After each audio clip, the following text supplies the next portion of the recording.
তখন পিওর লাইফের চাল তো আবার মার্কেটে চলে আসবে, আর সেদিন যে পথে হাঁটবে না তার কি গ্যারেন্টি আছে?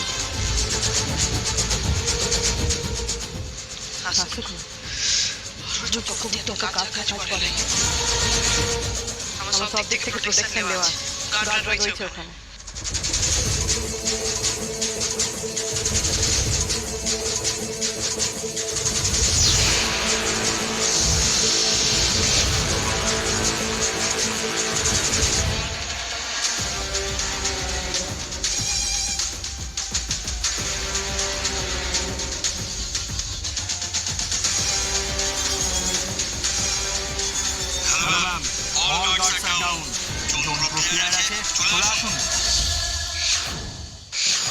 এত চাল যে আমরা বাড়িতে রাখবো না, গোডাউনে রাখবো, এটা কিন্তু ফিরিয়ে জানে। এইটুকু বুদ্ধি ওর আছে। পিওর লাইফের মাল, পিওর লাইফ একটা বিগ কোম্পানি।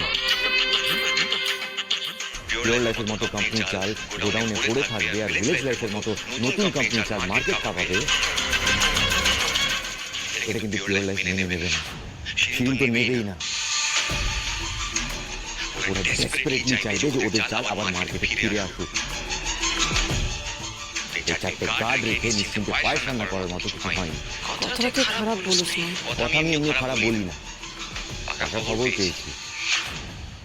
পিওর লাইফের একটা মেয়ের জন্য অভিদয় ফিল্ডিং খাচ্ছে। ওই মেয়েটাই নাকি অভিদয়কে বলেছে যে আজ নাকি মিটিংয়ে board members the furious on Shirin. In fact ওয়ার্নিংও দেওয়া হয়েছে যে কালকের মধ্যে পিওর লাইফের সমস্ত চাল মার্কেটে যেন ফিরে আসে,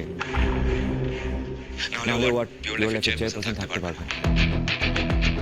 ভাবতে পারছিস, এমনিতেই সবার সামনে তুই ওকে ইনসাল্ট করেছিস, তার উপর তোকে ক্ষতি করার জন্য প্রত্যেকটা প্ল্যান ফেল করেছে।